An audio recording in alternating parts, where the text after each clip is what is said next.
Even something like solar energy, which sounds really good and amazing, and who doesn't want that? You have half the projects being canceled in communities because communities are saying, we don't want this. There's so much miseducation. So it's just really important that we are educating people. We are communicating what is happening, what's next. And the sooner we can educate, both from an industry level and at a consumer level, the faster we can get these things adopted. In the world of climate and clean tech, we like to think that we've nailed the tech. And many entrepreneurs, founders, executives like to think they've nailed the story. But the reality is that every single one of you, every time we get on the phone, with few exceptions, really still need some help with your storytelling. I say it over and over and over again. Storytelling is the key. You got to start with why. You got to start with the heart of the matter, not the tech that you think matters.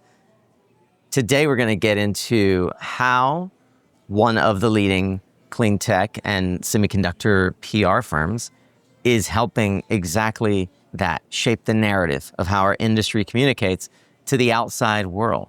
We're also going to explore the entrepreneurial journey because Kiterocket, if you are familiar, is a brand that is formed from a couple of brands that many of us were familiar with in the past, namely Impress Labs. And one of the co-founders of Kiterocket is Amanda Foley. She's now the CEO, having in 2022 taken over that role. We're going to get into how exactly Kiterocket became the clean tech leading PR firm that it is, and what you can learn, not just about messaging, but about team and business building. If you're here for the first time, I want to say thank you so much for taking time to be with us on SunCast. I'm your host, Nico Johnson. My job is to make sure that you get the maximum value of return on the one non-renewable resource that you are investing here today, and that is your time. Thank you for doing that. Please hope that you will stick around all the way to the end. And if you do like this kind of conversation with leaders on the front lines of the clean energy transition, then you are in the right place. We've got more than 800 episodes with founders just like Amanda, who will help you figure out your role in building a legacy with us here in the clean tech revolution. Let's get ready to dig in for another wonderful, insightful episode here on SunCast. Amanda, I want to start by thanking you for having us here at the Kiterocket Lounge at Clean Power in your headquarters hometown of Phoenix. Yes, yes. This is it's really lovely. This the venue and the way that you have sort of carried on that tradition of having a lounge that allows not just industry friends and clients, but other potential stakeholders, potential clients to gather, have a nice, comfortable meeting space. And it says a lot about the sort of the ethos of the brand as well. I was really impressed as we walked through. And not only is there, really elegant touches of Kiterocket, but you've extended that to our brand as well, sort of giving a little bit of like SunCast flair, and I really appreciate that. So thank you. It's an honor for us to share in the Kiterocket Lounge with you here in our inaugural partnership together in 2025. Thank you. We're very glad you're here. This is our first time doing it with Clean Power. We used to do it for years with Inner Solar and have a big after party and everything. So we'll have our after party tonight, but we're excited to do this for Clean Power this year, and hopefully that becomes a tradition. Yeah. For those who are unfamiliar, I want to unpack sort of a bit more about Kiterocket, but in two stages. So the first is help explain maybe even just that, like you are at a Christmas party with your significant other, a bunch of people who know nothing about you, or your industry, your business. Right. How do you describe the problem that as an entrepreneur you've set out to solve? So the underlying problem is that there is a lot of new technologies right now and things unfolding, and people need to understand them in order for them to be adopted. And the more quickly we can help people understand them, the more quickly we can get them adopted. Yeah. And these are things across renewable energy, across semiconductors, but these are huge, high impact things. I mean, going from saving the planet to let's make sure everyone on the planet has electricity.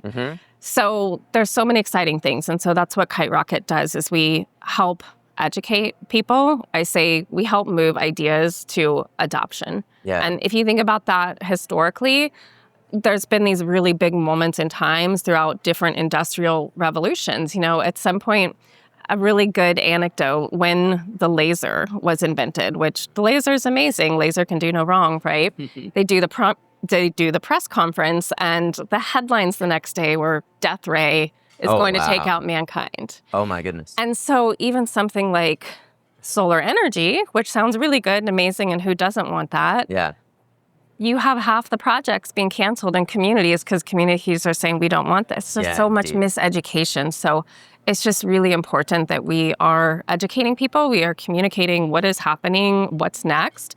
And the sooner we can educate, both from an industry level and at a consumer level, the faster we can get these things adopted. I wonder if you have been able to identify where and how we move the messaging through the adoption curve, because for all of our careers, helping clean tech companies communicate better, we've had to also help the public understand what the technology is so that there could be adoption, right? And I feel like we are moving into like past the early adopter phase into mass adoption. Yeah. So for those who are familiar with the framework, the messaging also necessarily has to change.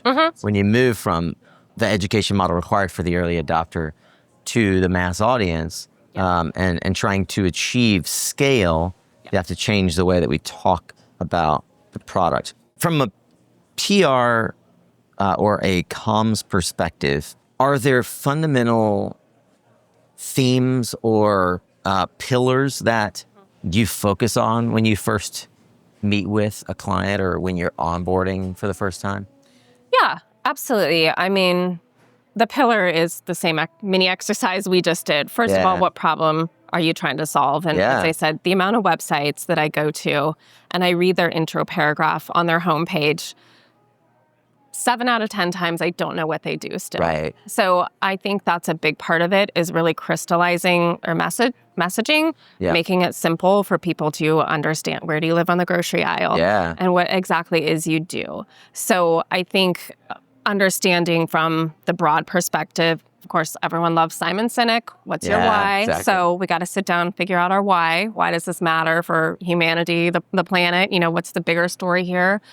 But then I think really focusing on one thing our firm does a lot of is we have a lot of technical experts and technical writers on staff and a lot of subject matter experts. And that's very important because the audiences that we're communicating to, I mean, some of it is industry and policy, but also to engineers, marketing to engineers. Why do you need this product over this product? So being able to really break down what the technology is, why it's superior, why you need it, what the cost-benefit proposition is something we spend a lot of time and focus on, which I think separates us a little bit from a lot of agencies, as we have a lot of people on staff who are true subject matter experts, technical writers, so that we are really helping our clients dial in that messaging to really make sure that the engineers, all the audiences that they're talking to, the messaging is correct by different audiences. Are you still seeing, obviously earlier in our careers,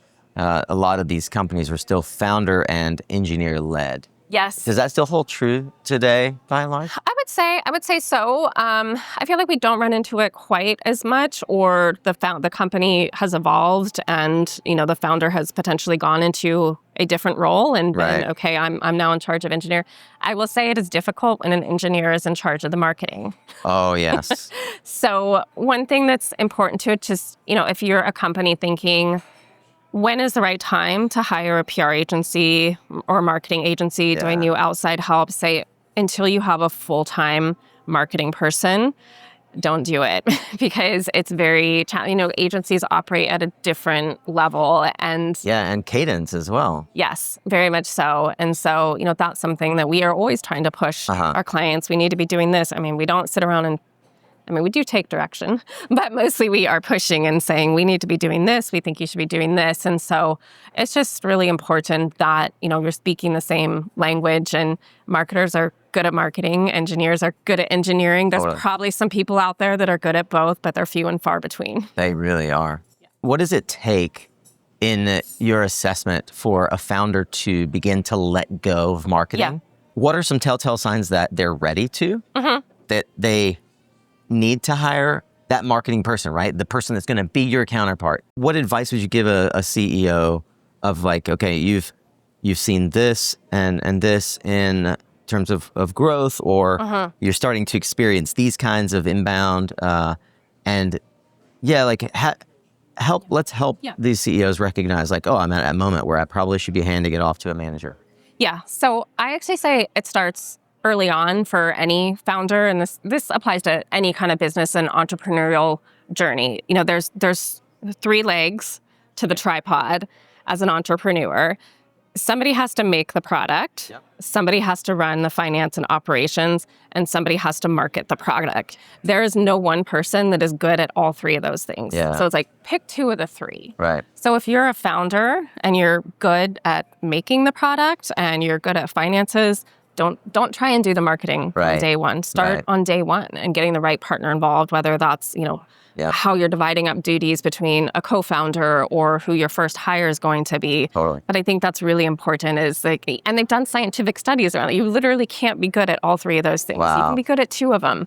And so I say for any entrepreneur, pick the 2 of the 3 that you want to do and then figure out your solution for that 3rd leg, because they have to be equally strong. Otherwise, the company is just not going to survive. Yeah. And so in terms of scaling up, when do you get to the point, once you of bringing on outside counsel or even bringing in someone internally? So again, I advocate early on, if you as a founder, if marketing is not your skill set or your interest area, figuring out that partner early on, whether it's you don't need an agency day one, but a contractor, a part-time person. And then as you scale, I think where agencies come in and work really well is, for an agency like Kiterocket, we do many different things. So we're kind of one-stop shop, anything from media relations, social media, SEO, your website, your content development.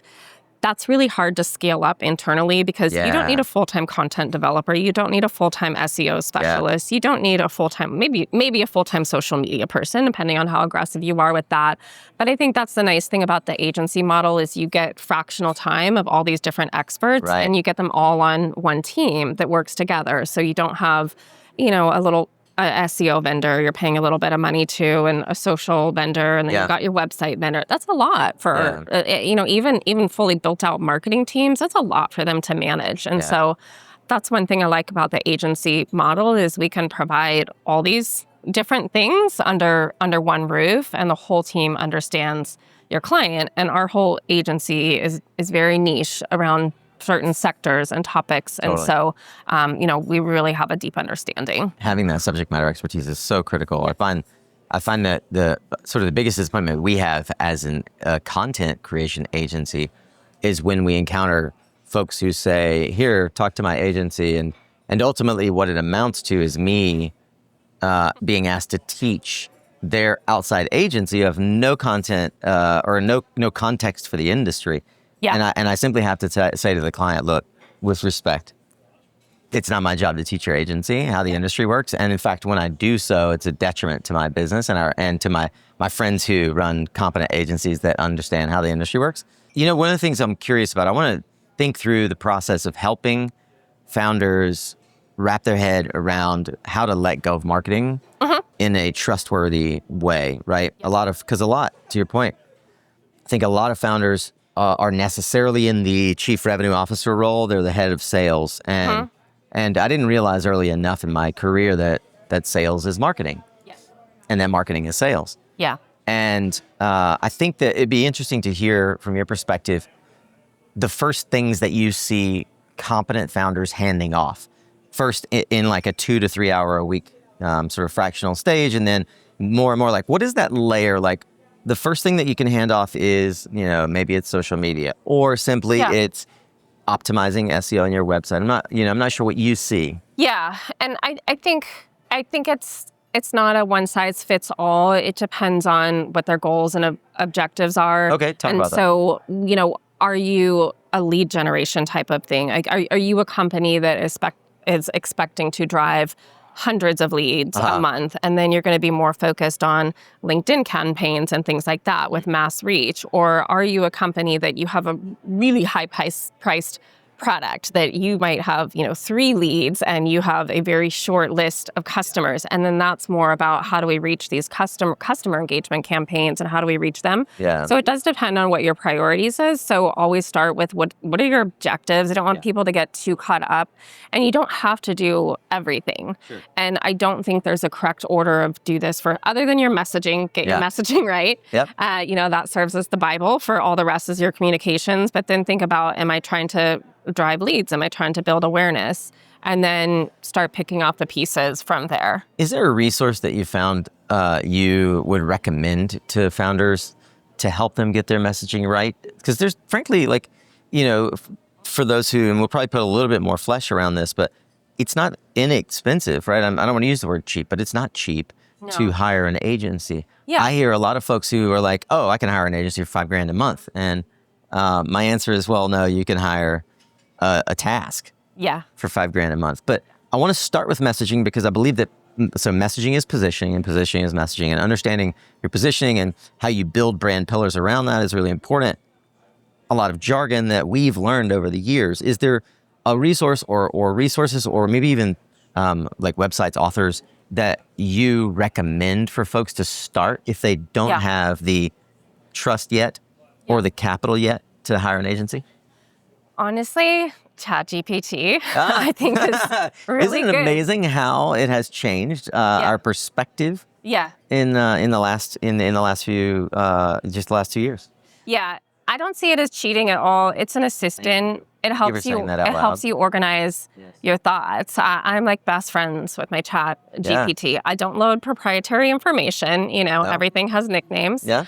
But what do you mean by that? Wait, I want to drill down there. What do you mean by that? Yeah, I don't. I don't want any proprietary information up there. So it just something someone might be launching or something that's not out in the public domain yet. So any time of proprietary information, we have policies around that. We don't upload anything. So interesting. But if you're just for ideating on ideas, I think it's so great because you can wander so many different places. I was like doing a naming thing and I went from what was the first documented realization that the sun had energy, which was like back in the Mesopotamian times, and it was giving me like little scripts that were written about the sun and how they felt about it at that time. And then that sparks like, well, then what did the Greeks do? Well, then who was the first person to harness the energy of the sun, which was actually someone made a little glass box and they would cook in it. It was like a French scientist back in the 1700s, and that was the first use of like solar energy. Yeah.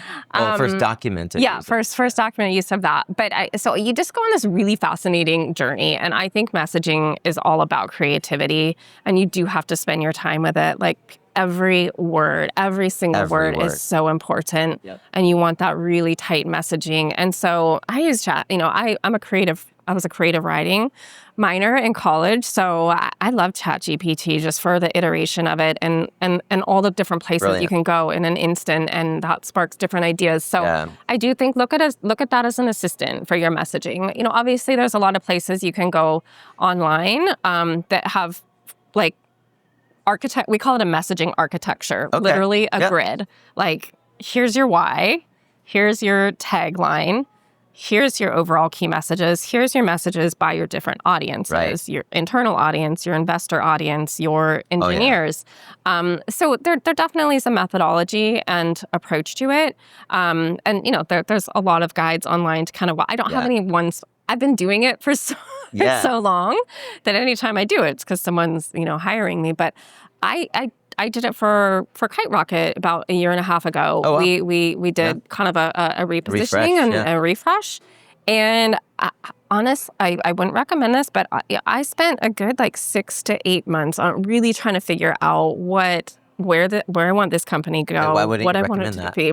Because it's a long time, people usually need to get the messaging done faster. We were in a position where we were already launched and we were already marketing and things like that. I feel like this is the problem is that people don't spend enough time on it. Yeah. Well, and one thing 6 to 8 hours won't cut it. No.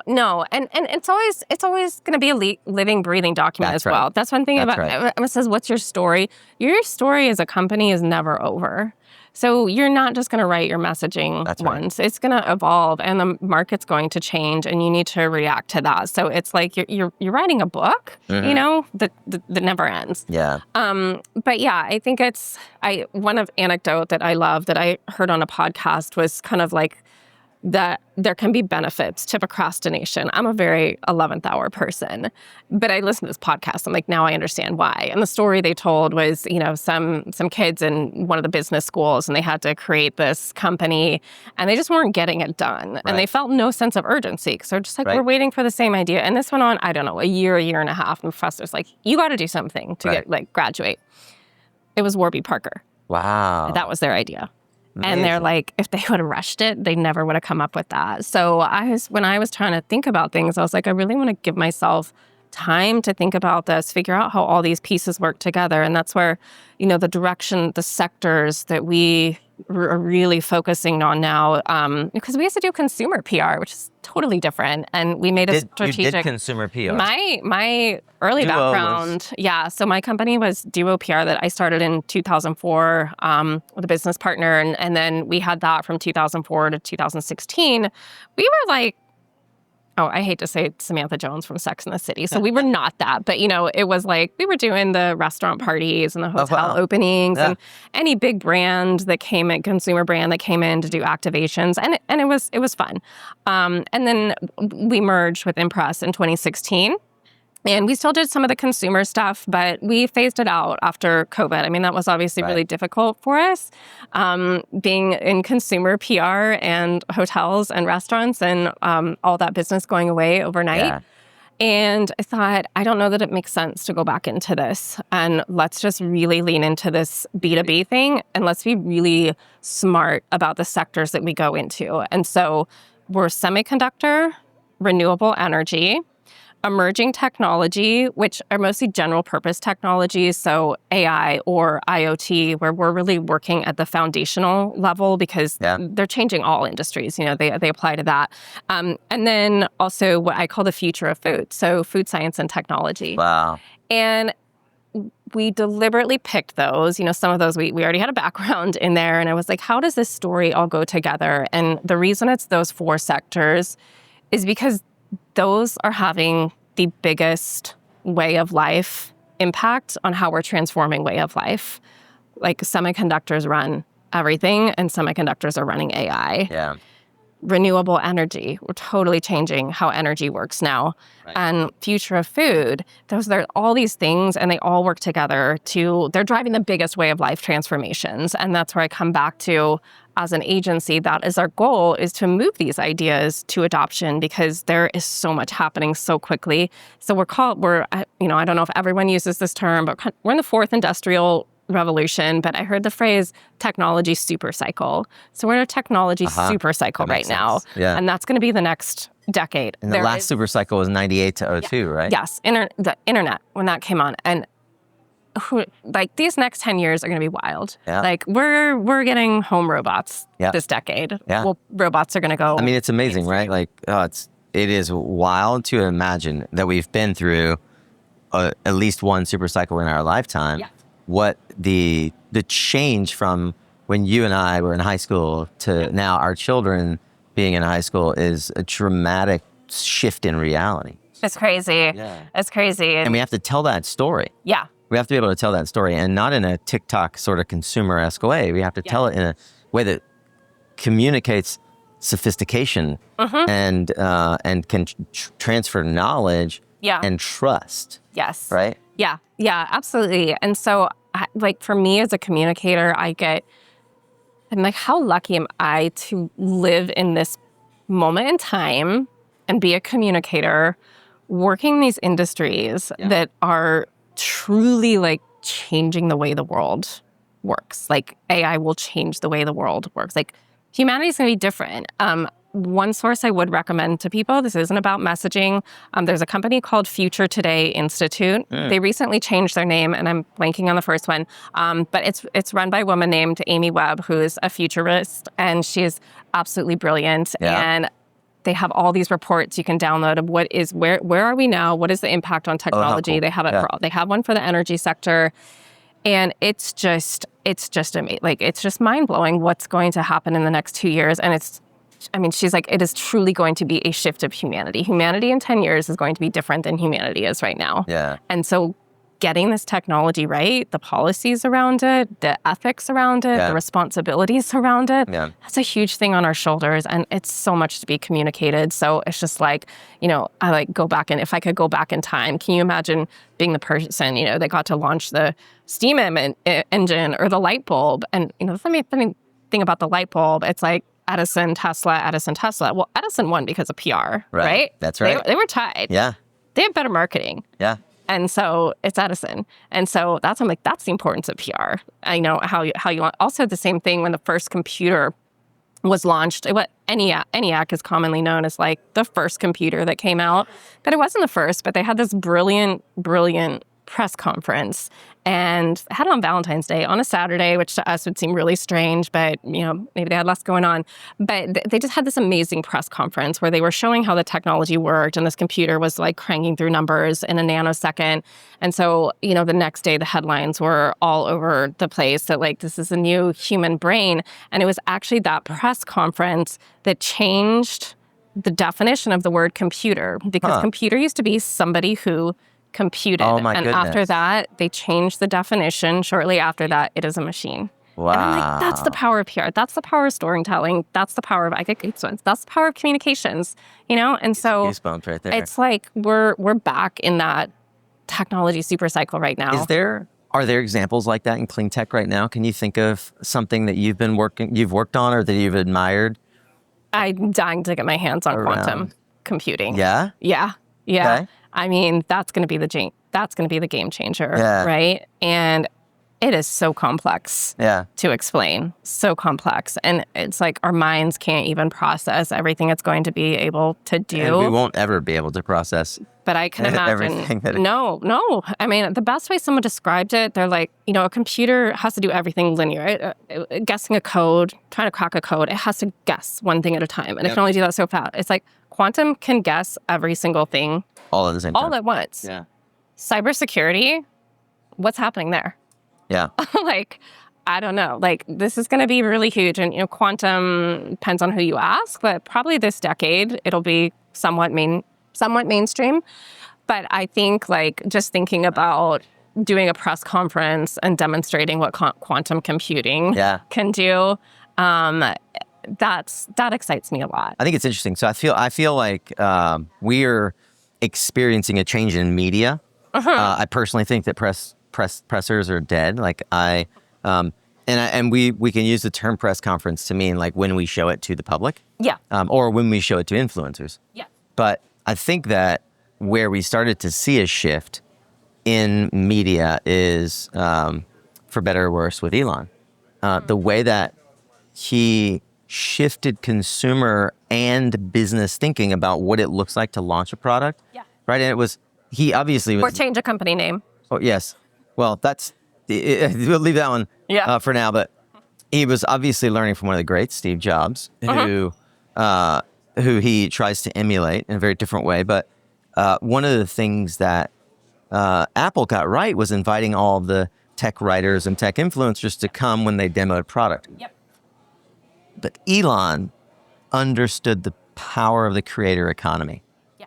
And so, unlike Apple, where creators were invited, but they were sort of there, Elon gives them they're second tier. Yeah. The creators are VIPs at Tesla and SpaceX events. And I recently saw that the first, there's no real presser on Google's quantum chip.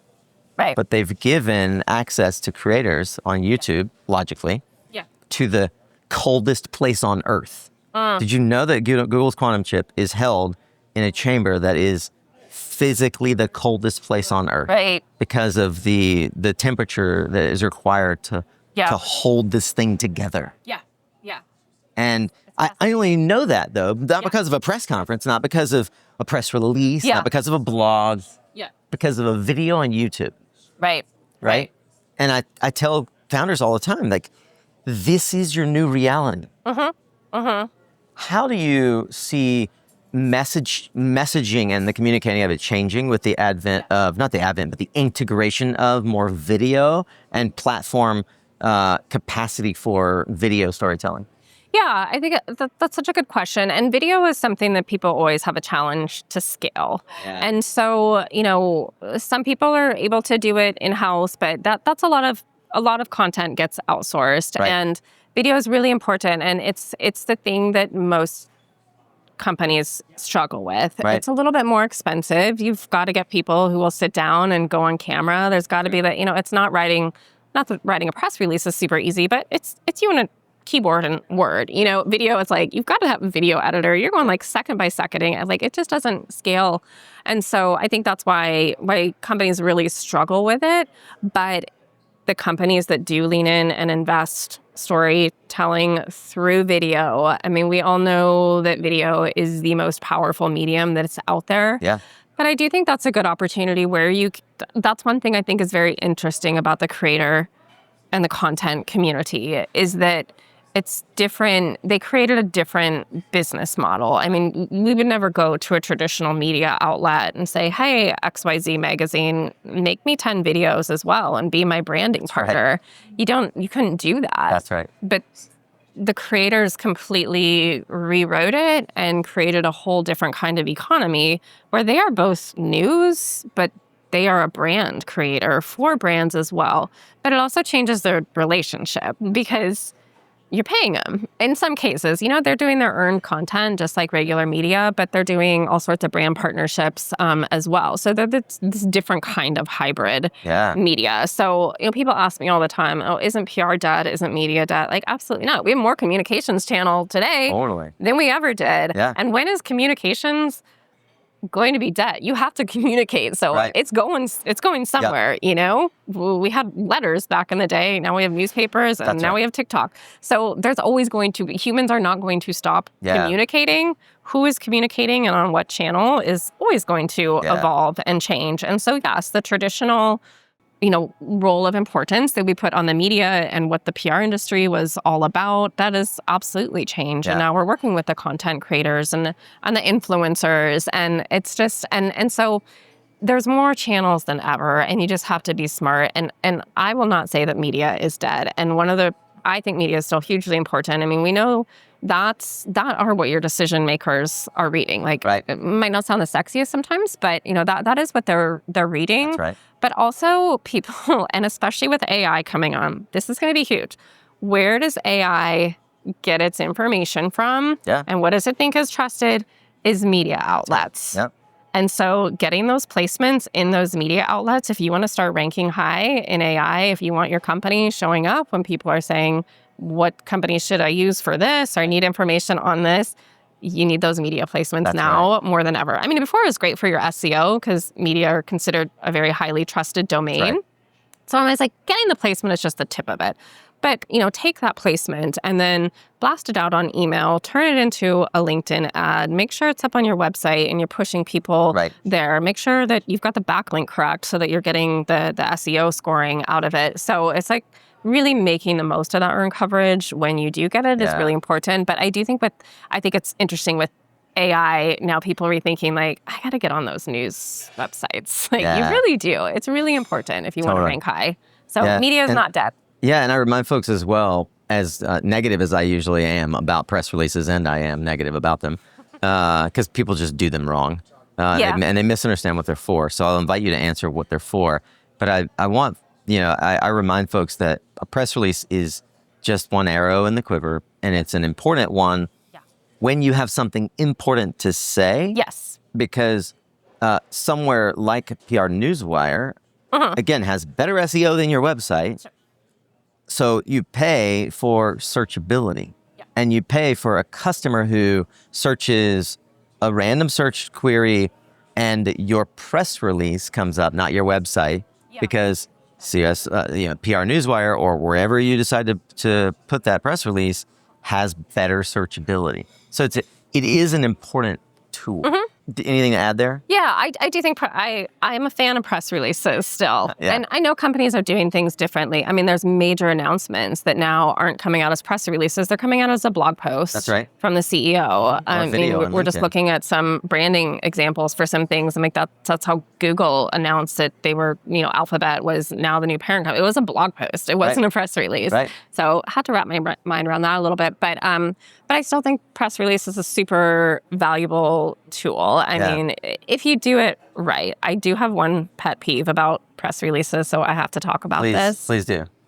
If people use the word thrilled in a quote, it drives me crazy. Yes. I'm like, mine's solutions. here's something really fun nick to do. solutions. No solutions. Yeah. Okay, your solutions. Thrilled. One fun thing you can do, go to the PR Newswire homepage, go to the search bar, type in the word thrilled, and it's a running list of press releases from that day. Of course, we're thrilled. Everyone's thrilled. We're thrilled. I always say, okay, guys, if you're writing a press release to announce it, let's assume it's a good thing. You're thrilled. He's thrilled. She's thrilled. That's not news. Yeah. I'm glad you're happy. But Yeah. that's not the news. Use the quote to tell part of the story. Like everyone just uses the quote as a throwaway. And to me, the quote is the biggest thing. That's when you're going to get your behind the scenes soundbite from the CEO. What's a great example then? Tell me a good quote to replace the "we're thrilled." I always say it's a great place for a personal opinion. So use your executives. I mean, we write the quotes for them. We don't actually do the interviews, little secret of the PR industry. So I always use it to either tell a personal opinion or something that legal might not let you say as a direct sentence, but sometimes they'll let you say it as a quote. Or statistics are a great way to use in quotes. Or use it for something like behind the scenes. I don't want to hear that you're thrilled. I want to hear that you're partnering with someone. I don't know how. Like, what was your first meeting like? How did you feel about? Sure. Give me 78% of our team was thrilled when we told them. Yeah, exactly. So it's like that just bothers me. I'm like, 90% of quotes are throwaway quotes because we had to quote the CEO. And I'm like, that's your biggest opportunity because your CEO's not out there giving interview after interview. Like everyone's going to use that quote. So that is my tip. So I don't want to see the word thrilled. The what is it? Lipsum aurum? The lorem ipsum. Lorem ipsum. Yeah, the lorem ipsum of PR is 99% of our customers are thrilled with this new solution. Yes. That's exactly. Replace this sentence with your quote. Exactly. That is exactly it. So but press release is done right. I think there's still a place, but I think you also have to think through your multimedia. Like, what is the video that's with it? What is the graphic we're using? Because, media, they have to wear so many hats right now. Yes. I mean, you've got your local TV news reporters standing out there with their iPhones on tripods and they're producing, editing all by themselves. Yeah. And that's really difficult. So we as PR people, we need to make sure that we are serving things up to them to make their job as easy as possible. Right. So here's the B-roll, here's the video that goes with it, here's a graphic. So I think having that really well-rounded marketing arsenal is really important as well. And I will say, I work with all different size companies and even the big companies don't have it totally dialed. You'll talk to, maybe be in talks for someone, a new business where, where are you with your messaging guide? We don't have one. Do you have a brand guide? We have logo. We have colors. So I just feel people, don't be intimidated if you feel like you're not there because there's a lot of companies that but just get your foundational pieces, having that messaging document and make sure all your team is speaking the same way. Like at minimum, you want your messaging document, we call it a messaging architecture, and a Q&A. We call it a rude Q&A because it's here's a rude Q&A. This is like a FAQ, right? Yeah, it's basically, but we call it a rude Q&A. It came from journalist days. Here's all the rude questions you might get asked by a journalist. So it's just a Q&A, but that's a term. That's an industry term for the rude Q&A. And so, every question, and especially that Q&A document, just continue building on it and building on it and building on it. And those two pieces are gold. And we also do the like off-limit words list and words we really like because, every founder has their pet peeve words. We don't want to be this or this. So I think that's a really Are you listening and queuing in on those when you're doing all of your onboarding calls? Yes, absolutely. Or like they like talk about it this way. Do you and circle we back don't to want other say team that. members and say like, hey, how do you guys feel about this term that he says 75 times in the first call? Yeah, of course we do. And we'll say, or this is confusing and maybe we shift it a little bit here. But I think, just spending your time on it, but getting your messaging document, getting your Q&A document, getting a basic brand guide together, like have those 3 things. I love that. And you're probably further along than most people. Can you explain a brand guide? Yeah, so brand guide, pretty simple document, but just here's your logo, here's your fonts, here's your colors. And I always love to include your photography palette as well, even if you're doing stock photography. A photography palette. What is, when you're going to use imagery, what does it look like? Is it more artistic? Is it muted? Is it bright, vibrant colors? Are you using stock photography, but then also manipulating it? And some people have a policy of no stock photography. Right. A lot of people do. And that's great if you've got a good photography budget. Right. I get it. Like stock photography is hard because it's usually kind of corny and it's just like everything looks the same. But, if you dig, there can be some good stock photography, but now you can manipulate it and, make it your own thing.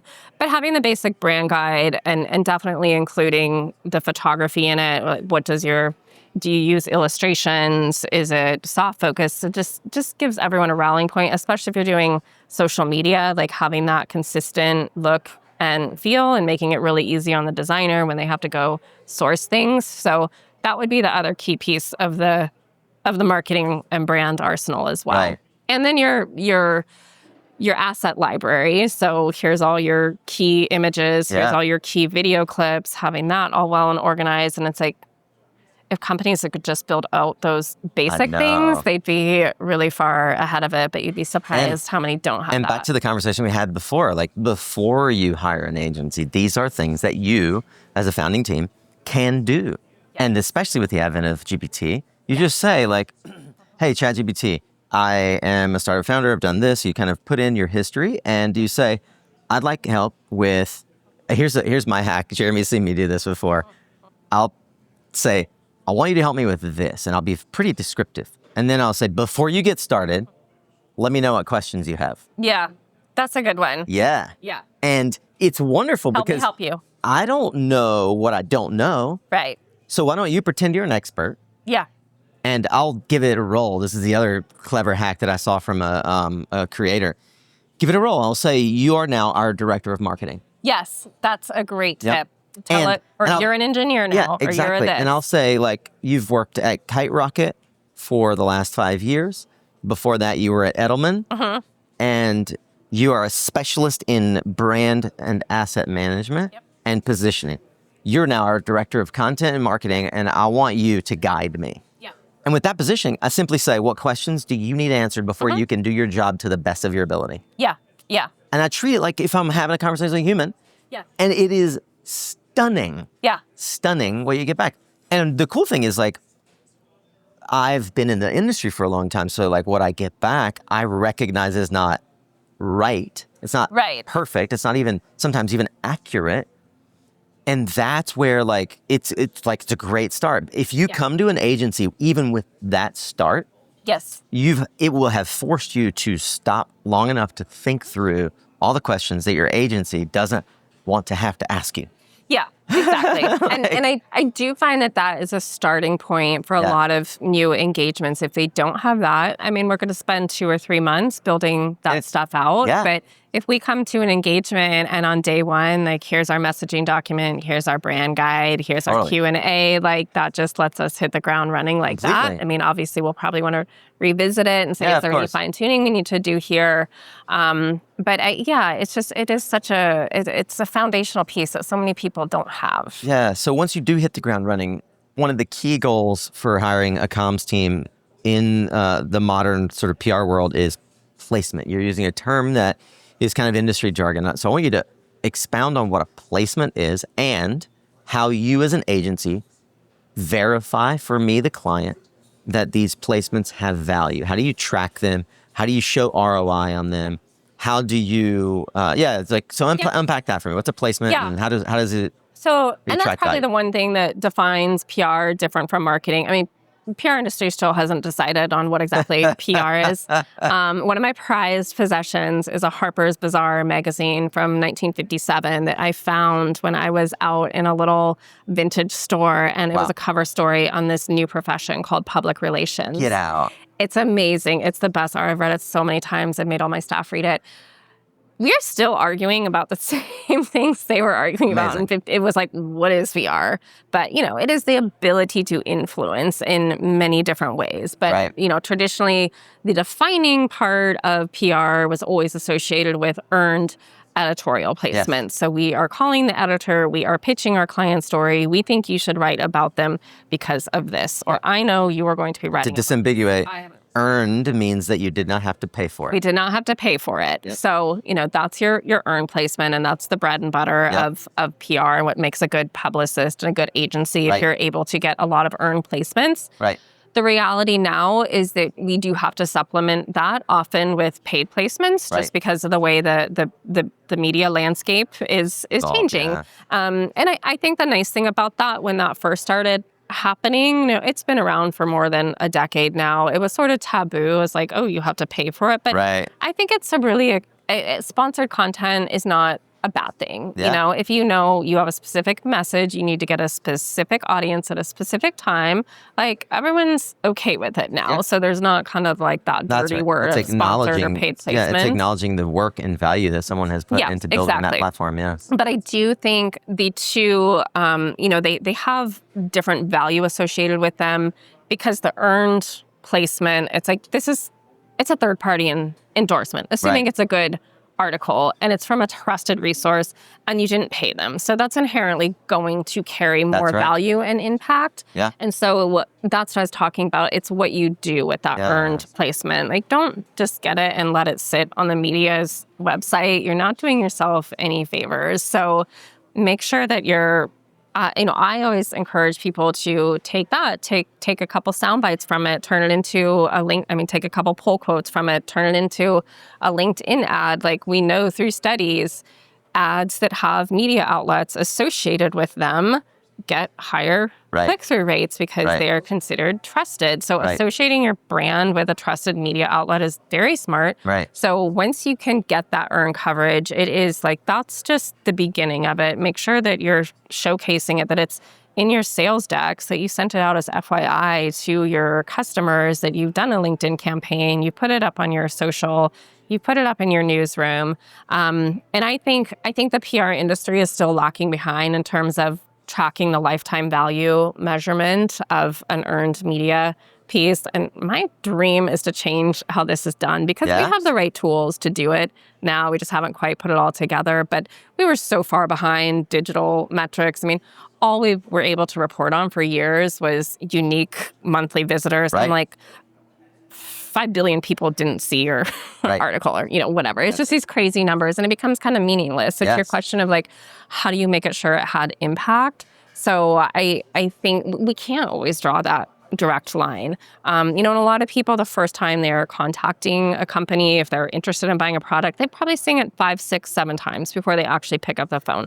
Maybe they read about it. Maybe they saw an ad. Maybe they word of mouth. Maybe they walked through a trade show booth. So we can't always track it. And when I say PR is a halo effect, it's about your reputation. We have earned articles. We're going to have you out on the speaking circuit and getting awards and doing events and brand partnerships. So PR's always been more of a halo. Of course, we love it when a client says, I was in this article, I got 3 phone calls today, people that want to buy this. And when that happens, like, we love that. It's direct correlation. It doesn't always happen, as cleanly as that. So PR is really about awareness building, but we do connect the dots as much as we can. And there's more sophisticated tools now. There's a tool I love called Memo, where I think what they did was really smart. They actually partnered with publishers. You know exactly how many people read the article. So you get the back end information Okay. to say, okay, it wasn't like 1 million people, but it was 10,000 people. Right. And here's where they were from. And here's what we know Do you about know their that profile. just based on the impressions from that website? Yeah, exactly. So we couldn't get that information before because it's the publisher's data and they weren't going to give it to us. So what Memo does, they partnered with the publishers to say, can we get access to this data and give it to the PR people I would love so they to know. Yeah, I'd love really to know how what many Memo's people read business it. model is, like how they acquire. I'm very curious about just the acquisition Yeah. model for that data. Yeah. I can't remember the name of there's another website as well that one of our colleagues used, and we worked with a firm. We did an interview for a software company in the industry. I wish I'm going to look it up and see if you guys use it. I can't remember what it is at the moment, but it was absolutely fascinating to me because they took the interview that we did, they packaged an article around it, they pushed it out to media, and it got like 1 million impressions. And I was like, how do you know that? And they sent links to this platform, and I was just like, I didn't even know this existed, right? It's like magic secret inside world of PR. Yeah, so we are getting a lot more sophisticated. I think another piece of earned media coverage, we just have a hard time tracking the full impact of it. So when you think of a piece of media coverage, it used to be easy before the days of the internet. You were in the Seattle Times. There was your hard copy paper. You knew how many people subscribed to it. You like measure the column inches to say this is how much an ad would have cost you. So totally different now. But so with digital, but I think PR people leave a lot of credit behind of the full impact of this story because it will go up, online on the media's website, but maybe they also put it on their LinkedIn page. Right. You've got a whole nother audience there. And then maybe from that, you gotta 20 find people those. shared it. And then there's comments on the shared one. There's comments on theirs. And we haven't had a great way to scrape Aggregate all of that, yeah. To aggregate it and to also say, what is the lifetime value of this? Were people clicking on this when they went to our website? Like, are we capturing that? So 2 questions. What would that be worth? And how would you incorporate that into the monetization process for you, where effectively your customer pays for the, you being able to offer this service? Like, what's that worth to you if somebody were able to create it? I think it's $1 million product. I would love to create it right? in my spare time. And I think all the pieces are there. I think we just need to put them together in the right way because we're doing it manually a lot. Doesn't it seem that like some of the existing social listening platforms like Sprout or Hootsuite, like some of these tools that exist, and there's 3 dozen companies competing in that space. They all do little pieces. Yeah. None of them are just like doing it all in one that I found. Yeah. If someone finds it, please tell me. A question that I would have though is how do you ensure the fidelity? Like, it requires the customer, in this case, like your customer, being intentional about telling you where it's showing up. Because at a certain point, like, you push it out and then it grows a life of its own. Right. So the digital question, this is for any of you watching that or listening that kind of have maybe some insight in how this works, is there a way without having manual reporting or alerting to go and like webhooks or scrape the web for maybe search terms or something that doesn't also like needlessly surface stuff that happened already in the past? Right? Like, it's a really complex problem. Yeah, it does get complex. And so I feel like the industry is still kind of figuring out. We're still perfecting our monitoring and searching. There's the whole thing, monitoring share of voice, which is like share of voice. Really Let's talk about that. Difficult thing to do. Talk about this because this was industry jargon. You got to explain it. Yeah, so share of voice is how much are people talking about you versus your competitors. Yeah, this is like share of wallet. Yeah, so a lot of our clients will do share of voice reports, but there's still a lot of manual work. Like a thought leader. So it'll actually look at. So there's tools that'll say let's do a share of voice report on earned media. So it will look at what are all the articles, your company got this month. And you have to pick who your competitors are. Yes, you pick your competitors. You say, I want to compare, company A to company B, C, D, and E. And of all the articles that were written about these 5 companies that are competitors, what percentage of the articles were about me Yeah. versus my competitors. So you might have like, oh, okay, we had 35, we had 40% share of voice this month. So it's a way to see if you're keeping pace with your competitors. Obviously, we want to be outpacing those and making sure that, you are getting as much attention. And so we'll run them for earned media, but we'll also run them for social media reports as well. And that'll scrape and say what was going on, what were people talking about, and what was your share of voice for social.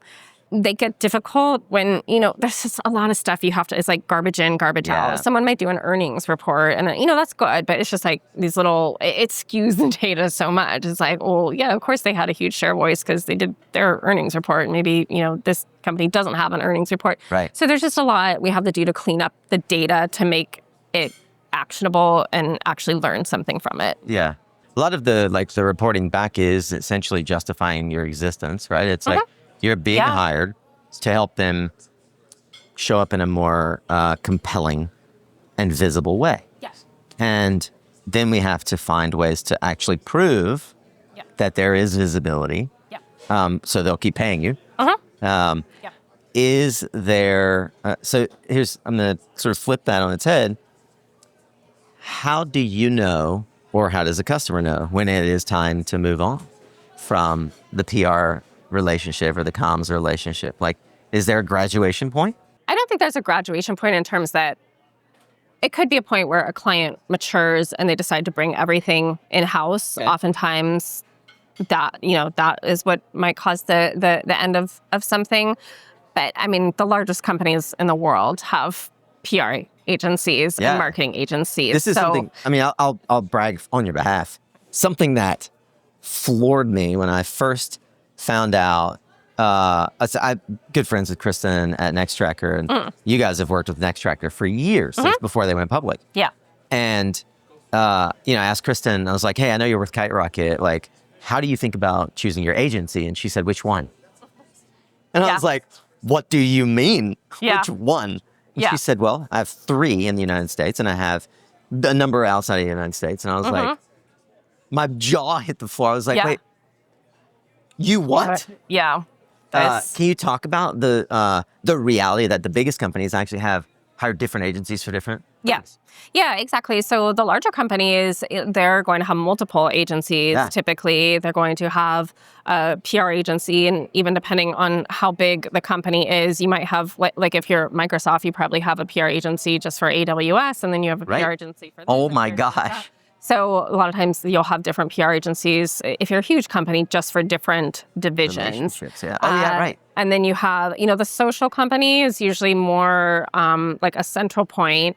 Social media is just like such a challenge because if you're a huge company and you have all these different divisions, it's like, do you run social handles for all of them? Do you need social handles for all your countries? Yep. But, often social is kind of condensed down. But you probably have a social media agency, although I do see more of that being taken in-house. Yeah. But you might have a content agency. You might have a public affair. You probably have a different public affairs agency. And so there is multiple agencies. And you might have, a digital marketing agency and then a PR agency. I'm so glad you brought this up. What's the difference between public affairs and public relations? So, there's obviously a lot of crossover, but public affairs traditionally associated with government and policy and advocacy, whereas public relations, that can mean a lot of different things, but a lot of it is product marketing, service marketing, versus policy work under the same communications umbrella, but it is 2 different skill set. I have a lot of, I don't specialize in policy. I have a ton of respect for people who spend their careers in public affairs and policy. It's a very unique skill set and probably very different from somebody who does product marketing. Yeah, for sure. I want to wrap with just thinking more about the particular messaging that we as an industry need. Yeah. Around solar and batteries. Let's focus on those as the core technology. Most of our listeners are still primarily focused on solar and batteries. This may be the what keeps you up at night kind of question, but is there anything that makes you nervous or gives you anxiety around the current messaging you see in the marketplace, and how can we think about modifying it? So I think one of the things that's a challenge for renewables industry right now, and particularly solar, is you have 2 very different audiences with your consumer homeowner and then, your commercial audience. Who is on the front lines communicating to the homeowner is our door-to-door solar salespeople. Yep.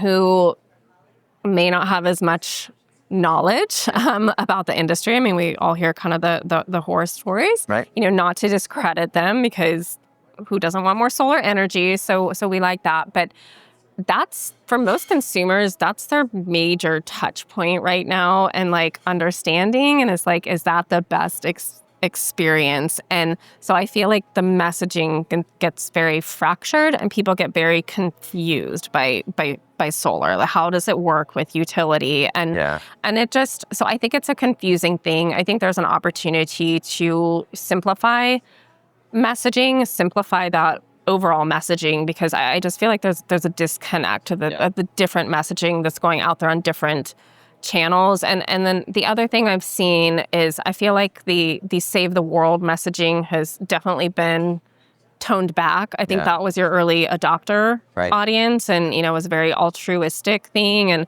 every marketing deck I saw that someone was going to go pitch, it's like, you have to buy our product because we have to save the world. Well, I feel like that is known now, and now the conversation is more about, we're actually making this more affordable. And it is also cleaner, which is great, because that is going to save the world. But I see that the conversation has shifted more about accessibility, how accessible it is and how affordable it is. And that's a huge story too. I mean, of course, obviously saving the planet is a huge story, and we're all working on that.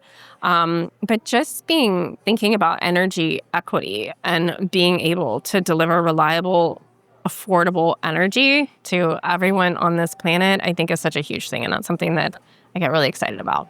When you're not thinking about energy equity and messaging and how to save the planet, is there anything personally that really excites you? Like, what do you geek out on in your spare time? Honestly, I get this question a lot. And you do? They're like, what do you do for a hobby? I work.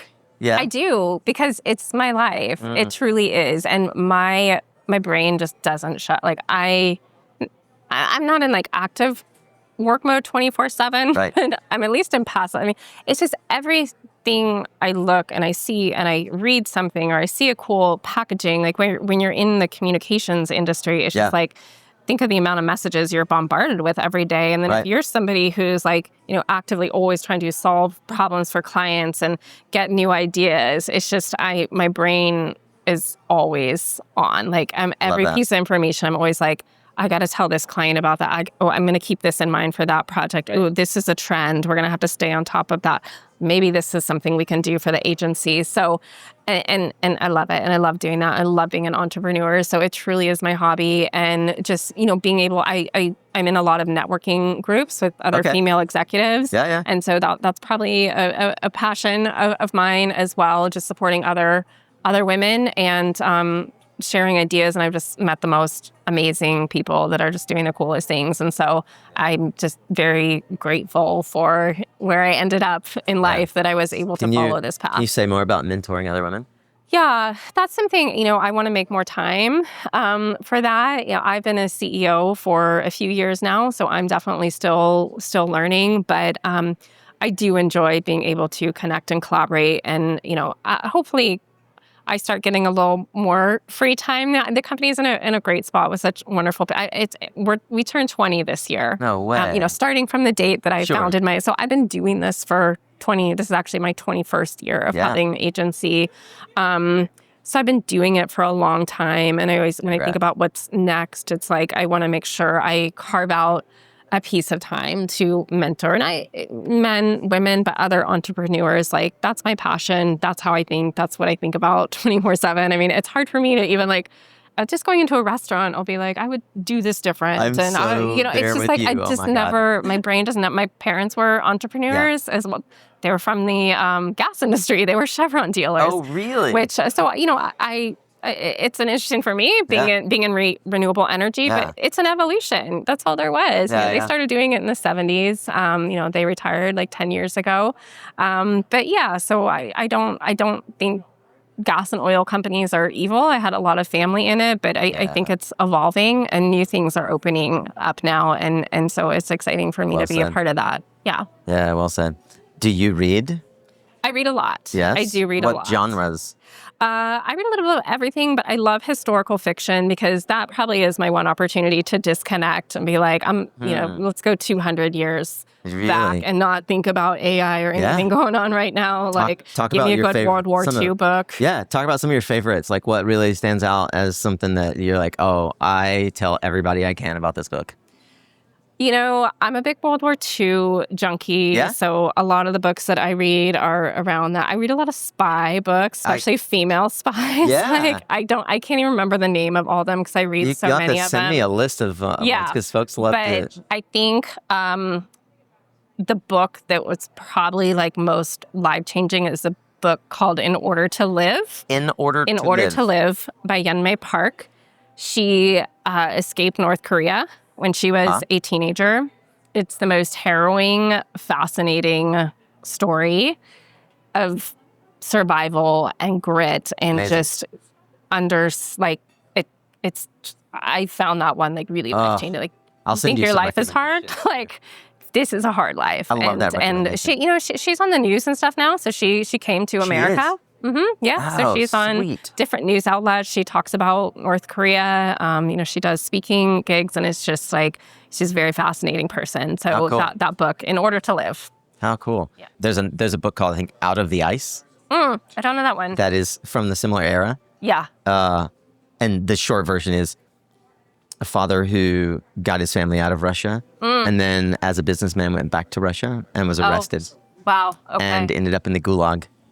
And his story of surviving 32 years. That's just, that makes my stomach I think it was something drop. like 32 years. Or it might be 13, but even still. It was some absurd amount of time that he survived. And they, in these Russian camps, they intentionally give you tasks to kill you. One of them was, he tells the story of being given the task of moving a tree. Oh, wow. By himself. Yeah. And it was and no shoes, in the snow. And it was they've sent me out here to die. Yeah. Yeah.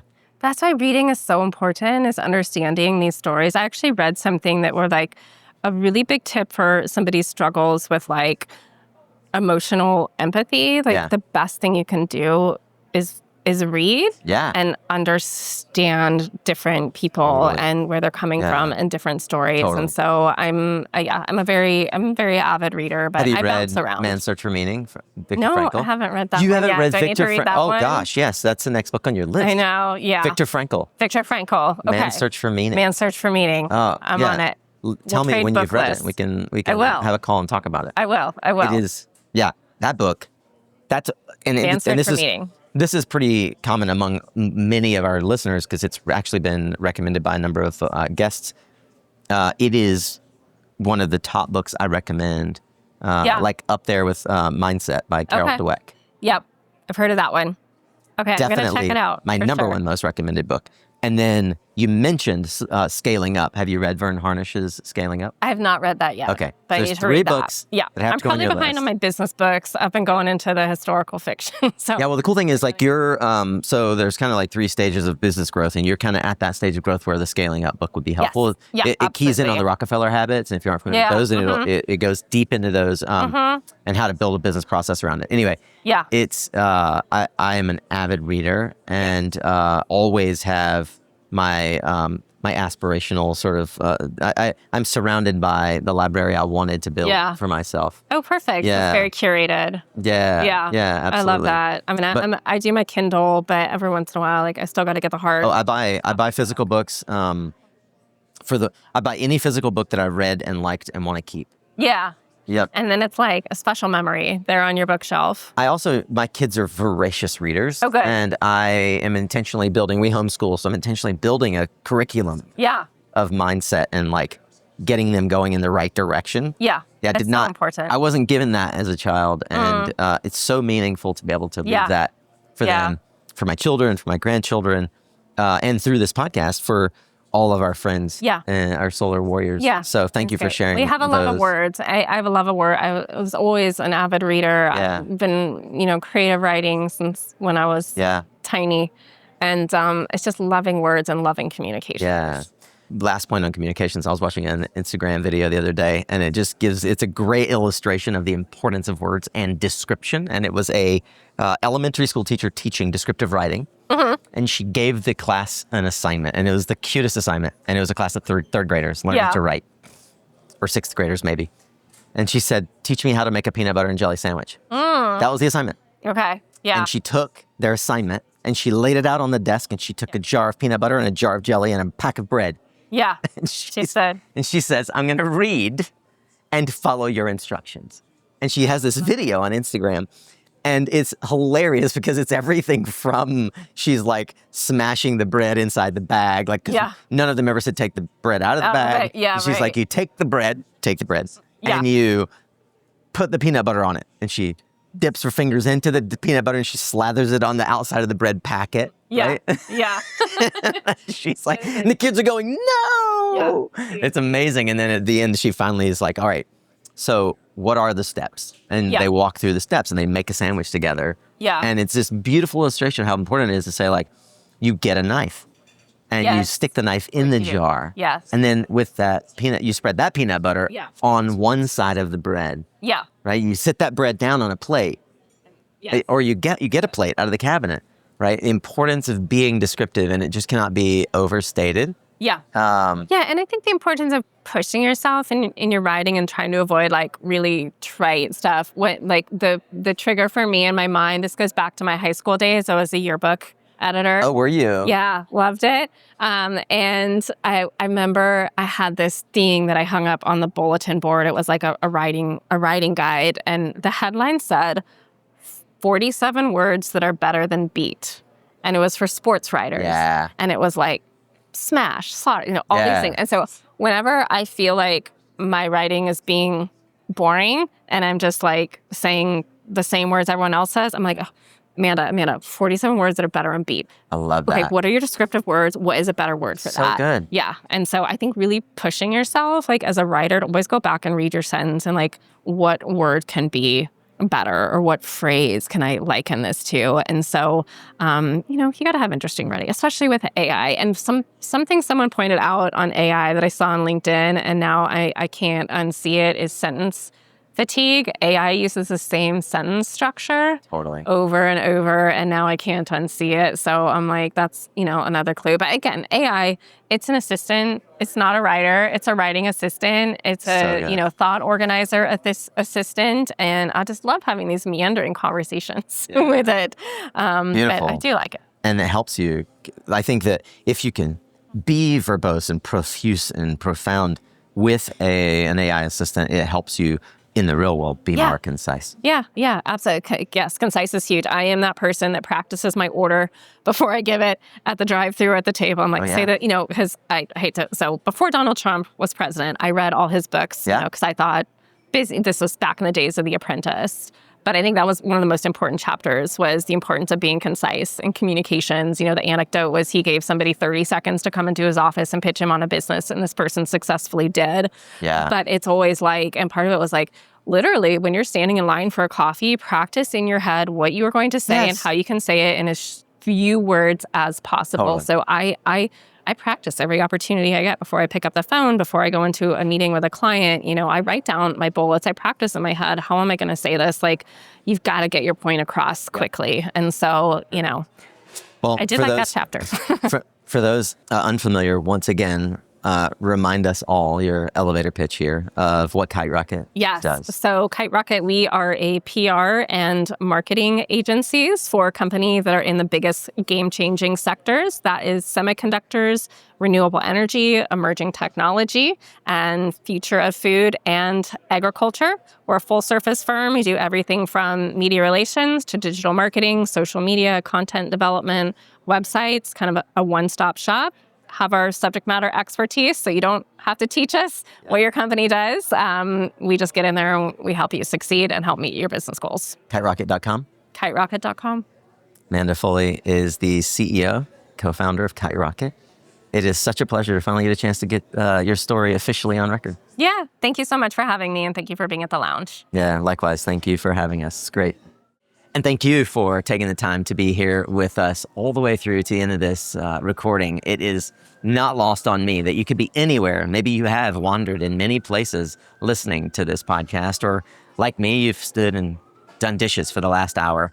I hope that you will come back. I hope that you've enjoyed every second of this conversation. I hope that you've learned more about how to clarify your message. We've dropped some real value bombs here, and of course, we'll have the transcript and all the links and how you can figure out ways to work with Kiterocket or work with us in the description. Please, before you leave, hit that subscribe button. If you have a few more seconds, it takes just about a minute to leave us a 5-star review and a little blurb that tells others why you think that we have earned the right for you to tell others how great the show is. I want to thank some folks that are very great to us in our life, and those are our sponsors. They pay the bills, so you just have to pay attention. I am so grateful that you have stuck it out with us here, paying us the only piece of currency that matters in the modern economy. And I just want to say thank you so much. You are what you listen to. Thanks again for showing up, Solo Warrior. It's half the battle.